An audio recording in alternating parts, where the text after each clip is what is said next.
So the Constitution is something that's talked about. A lot of people say that it's a forgotten document that means nothing anymore. Yeah. There's a lot of us out there that disagree with that. We think the Constitution is the law of the land, and it should be that way. So KJ from, or no, not KJ, Mark from, I think he's from Woodland, asked, have you ever read the Constitution? I have. Yes. Awesome.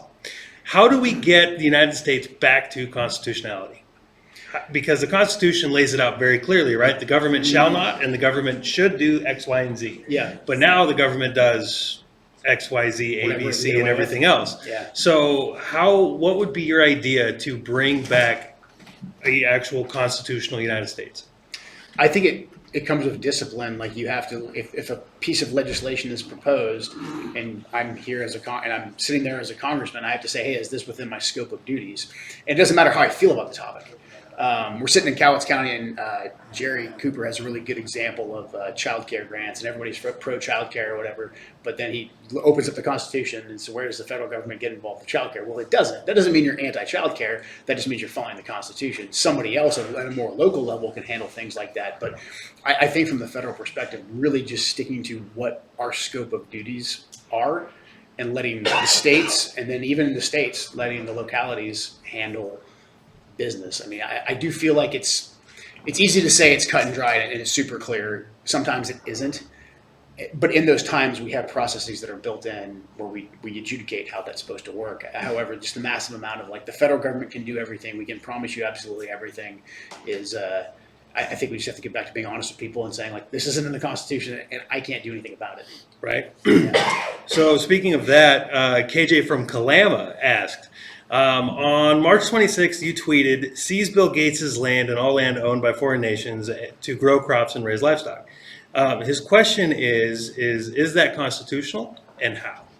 So foreign lands, I don't see anything in the Constitution that says, like, foreigners can come buy up our property. So especially if it's owned by the Chinese Communist Party, who's, like, tying it in with the One Belt, One Road initiative, and they owe us reparations for COVID. So yeah, we'll seize that. With Bill Gates, there's a couple different vectors. Bill Gates is, in every sense of the word, an oligarch, a technocrat. I mean, he's running a monopoly, not just on information. He was behind a lot of the vaccines, the digital vaccine passports. Bill Gates clearly has a nefarious intent for America. And so I think this is a place where the federal government should step in. And Bill Gates is already saying, as we approach a food crisis, which is basically self-induced because of the Biden administration's policies. But Bill Gates is basically buying up farmland, so is the Chinese Communist Party, and they're saying we're going to change how Americans eat food. We're going to try and move them to this new diet. So at no point in time did the founders intend for our nation to be this experimental ground for the extremely ultra-wealthy to just come and do whatever they wanted to because we have a free market. We have a free market. However, the free market can't usurp the sovereign nation and the sovereignty of the people. So with Bill Gates, I think eminent domain is a potential. I do think we could pass legislation that says farmland needs to be used as its intent, because this is how we feed our people. If he wants to buy up a bunch of McMansions, like, I'm fine with that. That's not.